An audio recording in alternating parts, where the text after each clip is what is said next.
Assalamualaikum, hai dan salam sejahtera. Saya Cikgu Syafika, Guru Kaunseling SK Ladang Sandak Sandakan, ingin berkongsikan tentang rasa rendah diri. Sebelum tu, kita kenal dulu apa tu penghargaan kendiri ataupun dalam bahasa Inggeris dia self-esteem. Penghargaan kendiri ni, dia adalah suatu penilaian yang berbentuk negatif atau positif tentang seseorang individu terhadap diri dia sendiri. Penghargaan kendiri ini merupakan salah satu elemen untuk kesejahteraan mental dalam kehidupan manusia, dan apabila penghargaan kendiri kita rendah akan menyebabkan beberapa masalah seperti mengalami tekanan dalam hidup, iaitu stres, mengalami masalah sosial, mengalami kekecewaan, dan boleh mengalami kemurungan. Tapi sekiranya kita mengalami kemurungan, jangan cepat putus asa. Sila seek for professional help dan jangan malu, sebab mental health ni pun penting selain physical health. Individu yang memiliki penghargaan kendiri yang rendah mempunyai ciri-ciri seperti merasa diri tidak dihargai, selalu menyalahkan diri atas kekurangan atau kelemahan diri itu, dan kurang yakin dalam melakukan sesuatu hal atau sesuatu tugasan. Bila kita fikir semula, manusia ni tiada yang sempurna. Kita bukan malaikat, kita manusia, penuh dengan kelemahan, penuh dengan kekurangan, tapi kita juga ada kekuatan dan kelebihan. Kena ingat tu. Sekarang kita kembali ke tajuk utama, inferiority ataupun rasa rendah diri. Alfred Adler mengatakan bahawa perasaan inferior ataupun rasa rendah diri ini adalah normal dan merupakan sumber motivasi. Kenapa saya cakap macam tu? Sebab Alfred Adler ada cerita pasal inferiority dan superiority. Inferiority ni adalah perasaan rendah diri, tapi superiority ni adalah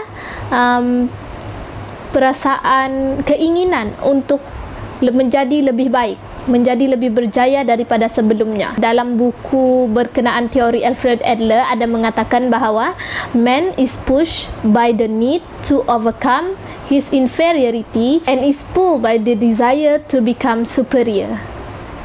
Jadi sebenarnya dia cakap rasa rendah diri ini adalah normal dalam kehidupan kita, di mana kita akan rasa rendah diri bila kita berjumpa dengan situasi yang baru yang kita tidak biasa. Okey. Inferiority ni dia ada 3, iaitu physical, psychology dan social. Misalnya physical, misalnya kita ni berat badan kita naik dan kita ni nampak cabi. Orang cakap, makin sihat toh kau. Contohnya kan, orang cakap begitu. Terus kita rasa macam rasa rendah dirinya, rasa kecil sangat depan orang lain.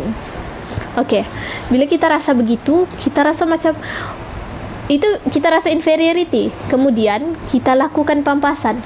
Apa aku boleh buat? Aku patut diet ni. Lepas tu kita diet, lepas tu kita senaman. Maksudnya manusia ni dia memang ada kemahiran untuk mengatasi inferiority dia tu. Jadi sebenarnya kita boleh je atasi inferiority. Okey, kedua ialah psikologi. Psikologi misalnya kita rasa kita ni tak pandai. Dalam kelas pun apa cikgu ajar tak faham. Kita rasa kita tiada kelebihan di sekolah langsung. Bagus aku berhenti sekolah je lah, tak payahlah aku sekolah. Begitu. Tapi sebenarnya kita boleh buat pampasan. Bila kita sedar yang kita tak pandai dalam sesuatu subjek, maksudnya kita perlu lebihkan effort di situ. Kita perlu lebihkan usaha untuk belajar bidang tu, sesuatu subjek tu, sesuatu mata pelajaran. Misalnya kalau kawan kita belajar 1 kali dia faham, ada orang belajar 3 kali baru dia faham, ada orang dia ulang 10 kali baru dia faham. Ikut pace masing-masing, ikut kelajuan untuk faham tuh masing-masing. Sebab kita nih ada kelebihan masing-masing kan. Mungkin kita dalam kelas kita lambat faham, tapi kita bila bersukan kita paling laju. Misalnya ada dua juga maksud pampasan nih. Salah satunya kita gunakan kemahiran untuk tingkatkan apa yang kita lemah tuh, ataupun yang kedua kita lakukan perkara yang kita memang hebat. Kita tutup kita punya kelemahan tuh dengan kehebatan kita yang di bidang yang lain. Misalnya dalam kelas kita tidak berapa faham apa cikgu ajar, kita susah mau faham. Tapi bila di luar kelas, bila aktiviti yang melibatkan seni, melibatkan musik, melibatkan sukan, kita paling terkehadapan. Itu juga salah satu maksud pampasan yang Adler cuba sampaikan. Oke, yang ketiga ialah social. Social ni di mana dalam bidang sosial, contohnya status sosial. Contohnya kita rasa rendah diri sebab kita ni punya status sosial. Contohlah kita masuk sekolah yang private school. Kita datang dari family yang biasa-biasa. Tapi di sana ada kebanyakannya kawan-kawan kita ni status family dia orang adalah berpendapatan tinggi contohnya. Jadi kita rasa rendah diri. Jadi bila kita nampak kawan-kawan kita ibu bapa dia orang berstatus atau berstatus sosial atau berpendapatan tinggi, itu mendorong kita pampasan untuk sosial ni pula. Status sosial ni kita mau jadi kaya contohnya. Kita mau jadi lebih berjaya, kita mau belajar tinggi-tinggi, dapat duit, dapat gaji yang tinggi supaya kita pun boleh mencapai status sosial yang tinggi suatu hari nanti contohnya.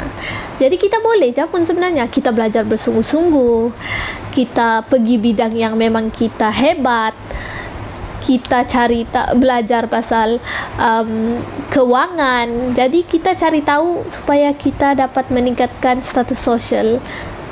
Itu salah satu contoh pampasan dari segi sosial.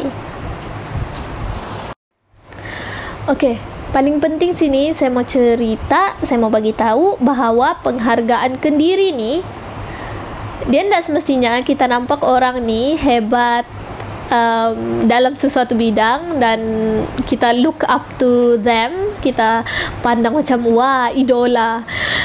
Tidak semestinya orang-orang begini ada penghargaan kendiri yang tinggi, sebab penghargaan kendiri ni tidak semestinya mencerminkan keupayaan atau kebolehan, bakat, potensi dan kemampuan objektif seseorang. Boleh jadi orang tu pandai itu, pandai ini, tapi sebenarnya dia ada rasa rendah diri dalam diri dia. Sebab kita manusia, itu normal untuk kita rasa. Cuma mungkin dia sudah belajar macam mana tiap kali dia berhadapan dengan situasi yang kurang selesa, situasi yang dia tidak biasa, dia cuba untuk atasi situasi itu sebab dia ingin rasa superior dia. Dan superior ni adalah benda yang subjektif. Macam superior ni untuk menjadi lebih baik atau untuk menjadi lebih berjaya. Ada orang rasa berjaya kalau dia kaya, ada orang rasa berjaya kalau dia pandai, ada orang rasa berjaya kalau dia ada jawatan yang tinggi, ataupun ada orang rasa berjaya kalau dia dapat memberi sumbangan atau contribution kepada masyarakat. Jadi ikut rasa superior masing-masing, di mana rasa kejayaan kamu tuh. Okey, itu saja dari saya untuk kali ini. Saya juga ingin ingatkan kalau kita terlampau rasa rendah diri, terlampau rasa macam teruk sangat, inferiority complex, dan kita perlu seek professional help. Kita perlu cari bantuan, meminta bantuan daripada orang yang profesional seperti counselor, psikologis ataupun psikiatris. Sama seperti kalau kita ada masalah physical health, kesehatan fizikal, kita pergi jumpa dokter. Begitu juga kalau kita ada mental health issue, kita pergi jumpa orang yang sepatutnya kita jumpa. That's what makes you beautiful.